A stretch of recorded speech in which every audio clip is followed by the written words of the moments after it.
वाचा काय म्हणते, A, B and C are partners in proportion to their capital. कोण कोण पार्टनर आहे? A, B आणि C. आता या लोकांचा रेशो काय आहे? To their capital. मग आपण इथे लिहू A, B, C. पहिले रेशो डिसाइड करू. रेशो कशावरून काढा म्हणजे कॅपिटल. मग पहिल्याचं कॅपिटल किती आहे बघा, 40, दुसऱ्याचं 30, तिसऱ्याचं 30. आता रेशो काढण्यासाठी काय करावं लागेल, सर्वांचे सारखे सारखे झिरो कॅन्सल करावं. तर 4 झिरो कॅन्सल करू शकतो आपण. तर इथं उरले आपले 4, 3, 3. आता हे 4, 3, 3 फ्रॅक्शन मध्ये कसं लिहितो आपण, सर्वांचे ऍडिशन म्हणजे 4/10, 3/10, 3/10. आता यापैकी डेथ कोणाची झाली? A ची. कोणाची झाली? आता आपण दुसरं काय करतो, किती दिवसानं डेथ झाली हे शोधतो. मग पहिल्या क्वेश्चन मध्ये वर्ष कधी संपलं? 31 मार्च. कधी संपलं? आता खाली बघा बॅलन्स शीटच्या खाली काय म्हणते, A died on 1 October. A ची डेथ कधी झाली? 1 ऑक्टोबर. म्हणजे तो एवढ्या दिवस बिझनेस मध्ये होता. किती महिने काउंट केले? मग किती महिने बिझनेस मध्ये होता? 6 मंथ. आता सेकंड नंबरची ऍडजस्टमेंट कॉस्ट पहिली आहे म्हणजे रिव्हॅल्युएशन ऑफ असेट्स. चला कायच्या कायच्यावर नंबर टाकायला ते टाकून घ्या. प्लांट अँड मशिनरी, नंतर स्टॉक, नंतर डेटर्स टाकले. सेकंड नंबरची वाटा bank overdraft prepaid with ₹12,500. Bank overdraft आलाय याला, किती आला? आणि याला काय केला? रीपेड. पेड केला म्हणजे पैसा दिला, पैसा गेला. पण किती पेड केले? म्हणजे 12,000च्या अगेन्स्ट आपण किती पेड केले? म्हणजे आपले 500 रुपये इन्क्रीज झाले की डिक्रीज? इन्क्रीज. बँक ओव्हरड्राफ्टवर नंबर टाकला.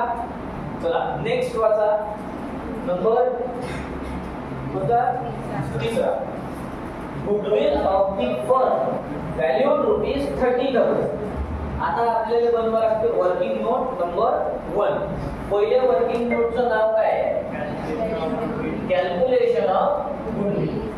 आता गुडविल काढण्यासाठी आपल्याला त्या दिवशी सारखं ऍव्हरेज प्रॉफिट वगैरे काढावं लागते काय? नाही. जर ऍडजस्टमेंट वाचली तर पहा, goodwill of the firm value ₹30,000. म्हणजे आपल्या फर्मचं गुडविल किती आहे? 30,000. किती आहे? 30,000. कोणाचा आहे? आता आपण शनिवारी कसं शिकलो होतो त्या दिवशी सॅटर्डेला, पूर्ण गुडविल रेज करा म्हणे. मग आपण काय केलं होतं, या 30,000ला सर्व पार्टनरला, आज तसं नाही म्हणून ऍडजस्टमेंट केअरफुली वाचायची. काय म्हणते वाचा, goodwill of the firm valued ₹30,000. पुढे म्हणते only as share should shown in the books of. Show करा म्हणजे गुडविल काय करा? रेज. आणि डू नॉट शो म्हटलं तर मग काय करायचं? Right of. शो करू नका म्हणजे काय करा? आणि शो करा म्हणजे काय करा? रेज. मग आता हे गुडविल रेज करू की याच्यातला ए चा शेअर काढू? मग आता आपण खाली लिहू एज शेअर. चला गुडविल किती आहे? 30,000. ए चा शेअर किती आहे? 4/10. 0 0 कॅन्सल. 4 3 12. गुडविल किती आहे? 12. समजलं काय? नक्की. आता वाचा ऍडजस्टमेंट नंबर कोणती वेळ बघा. फोर्थ. वाचा काय म्हणते?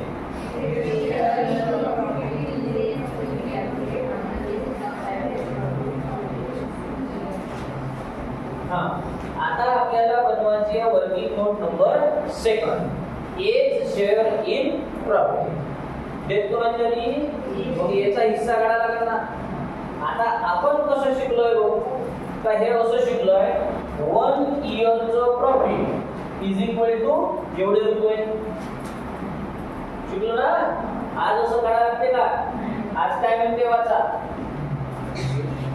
Age share in profit till date is to be calculate on the basis of average profit of previous 2 years.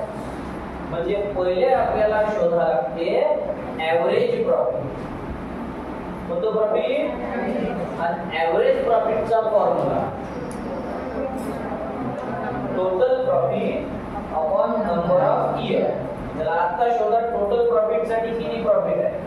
2. पहिलं किती? 23. दुसरं 20 आणि डिवाइडेड बाय किती? चला 27 आणि 23 is equal to 50.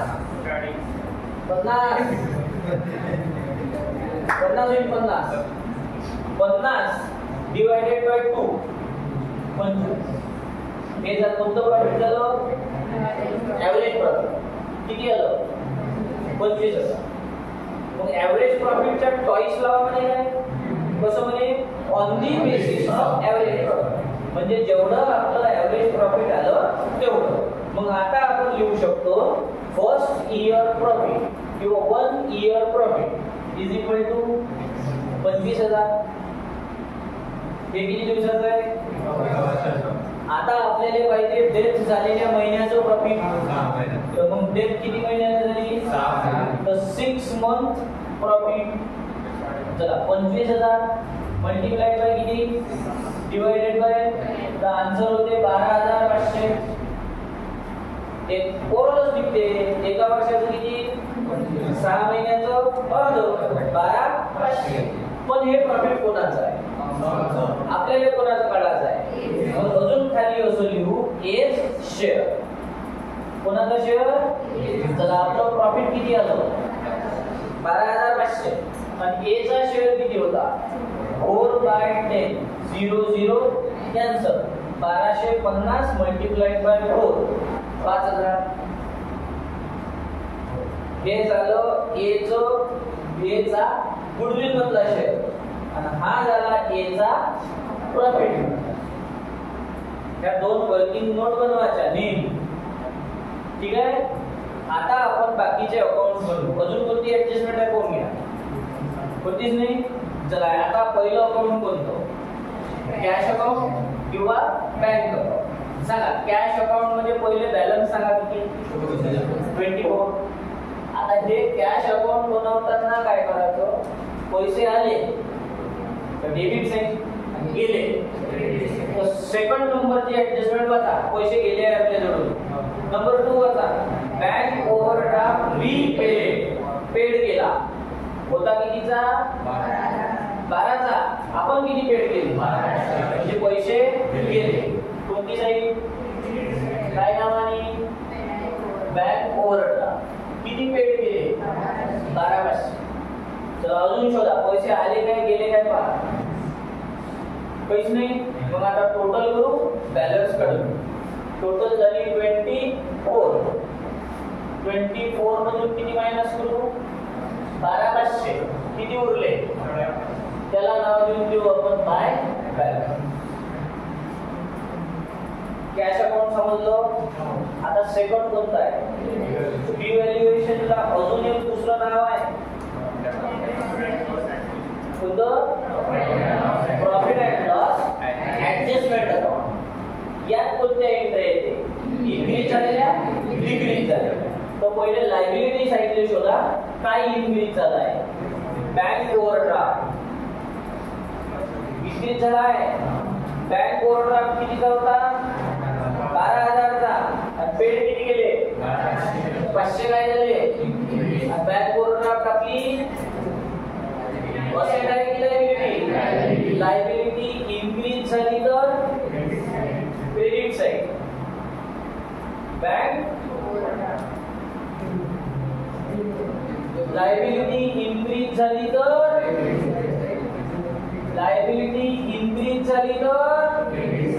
Credit side. जरा किती ने इन्क्रीज झाली? 500. अजून लायबिलिटी साईडले पहा. इन्क्रीज डिक्रीज आहे का काही? काहीच नाही. आता असेट साईडले चला. डेटर्स किती होते 35 किती लावा म्हणे अरे काय खिचडी काय करून आल्या मग लिहिला नंतर एक तुम्ही व्हिडिओ बनवत नाही डेटर किती होते 35 3000 लावा म्हणे काय काही तुम्ही सांगून राहिले आरडीडी काढामध्ये 3000 मग आरडीडी काढली तर डेटर डिक्रीज होते कुठं घेऊ डेटर अकाउंट आणि आरडीडी किती काढामध्ये 3000 चला डेटर नंतर आहे प्लांट किती होता 45 आणि याच्यावर काढामध्ये डिप्रिसिएशन मग डिप्रिसिएशन काढलं तर प्लांट डिक्रीज होईल डेबिट साइडला 10% ना 45 च्या 10% 4500 चला प्लांट नंतर स्टॉक किती होता लावा म्हणे 40 काय झाला आणि इन्क्रीज झाला तर कुठं घेऊ कितीने बरोबर आणखी शोधा काय इन्क्रीज डिक्रीज आहे मग आता प्रॉफिट लॉस इथे काय काढू ही साईड झाली 4000 इकडची झाली 3 4 7 आणि 1 8 8000 मध्ये ना चला 8 मधून गेले 4 किती उरले हा झाला लॉस आणि हा लॉस सर्वांना डिवाइड ए बी सी काय रेशो आहे त्यांचा 4:3:3 म्हणजे 4 चौक 16 1600 4 त्रिक 12 1200 4 त्रिक 12 1600 1200 1200 बरोबर आहे आता बनवा लागते पार्टनरचे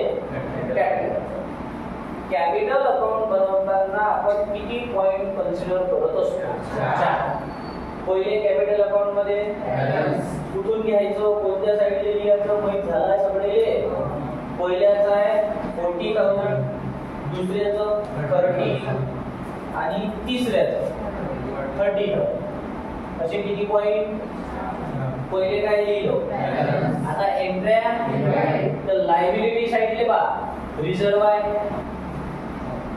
आहे ना किती होता रिझर्व टोटल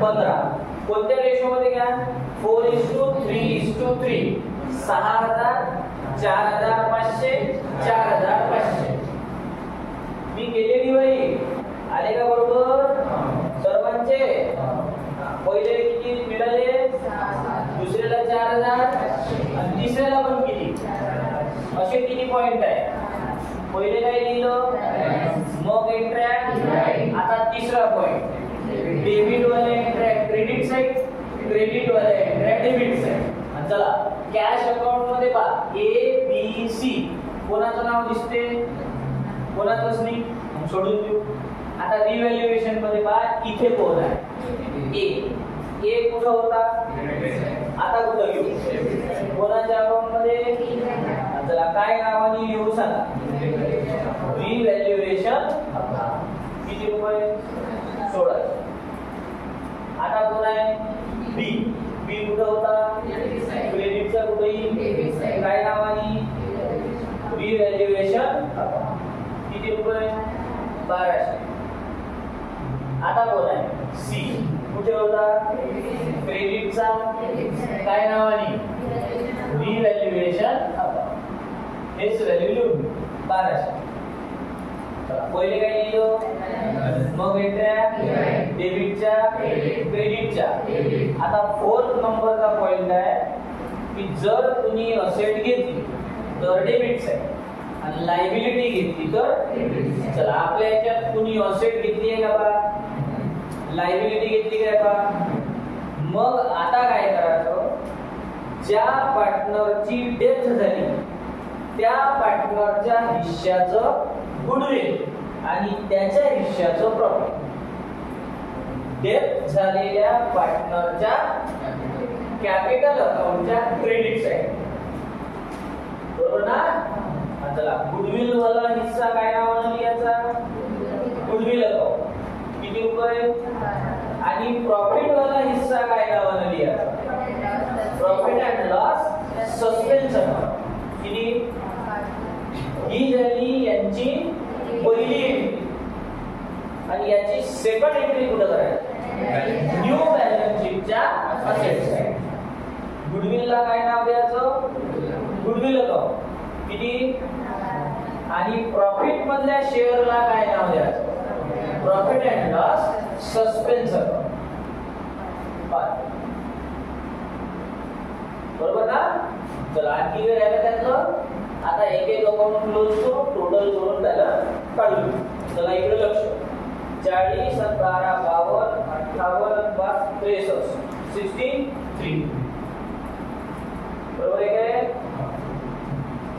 63 याच्यामधून मायनस करू आपण 1600 रुपये उरले 61,400 आणि याची डेट झाली आहे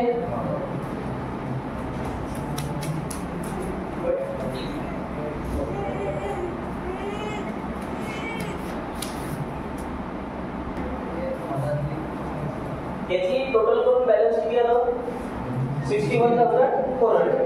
याची डेट झाली की आहे हा कंटिन्यू. मग डेट झालेल्या पार्टनरच्या अकाउंट मध्ये जे पैसे उरले त्याला नाव पाहिजे एक्झिक्युटर्स लोन अकाउंट. बरोबर आहे. आता सेकंड व्हॅल्यूची याची इझीच आहे 30 आणि 4 34,500 34,500. याच्यामधून 1200 मायनस उरले 33,300 33,300 बरोबर. आणि याची डेट झाली का कंटिन्यू मग याला नाव द्यायचं टू बॅलन्स.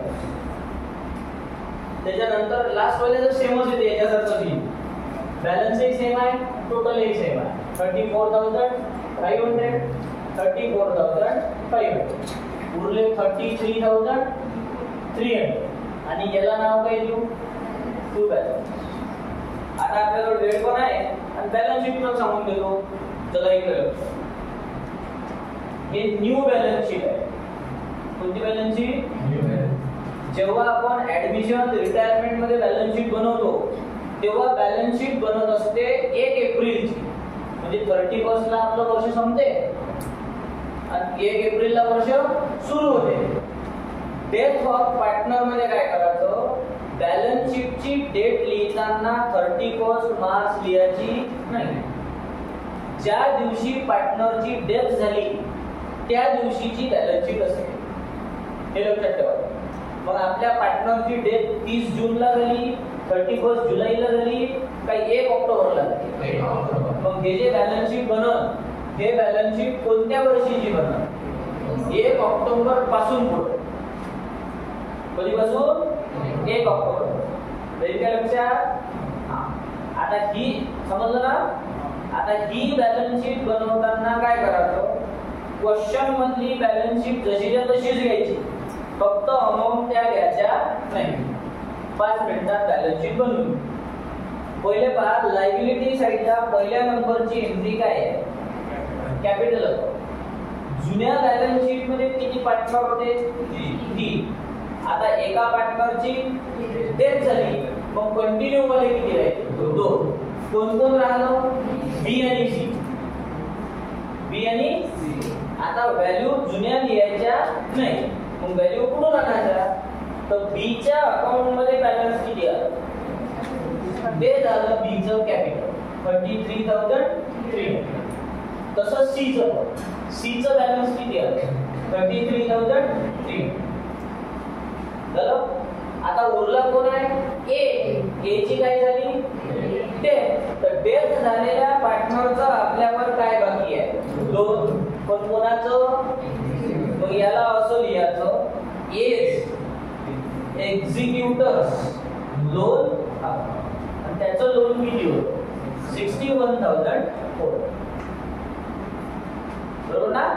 चला त्यानंतर आहे रिझर्व बॅलन्स शीट पाहताय ना.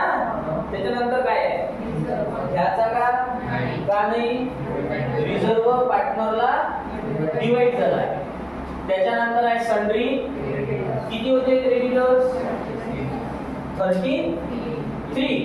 इन्क्रीज झाले डिक्रीज झाले मग ऍज इट इज जेवढे तेवढे लिहून घेऊ 13.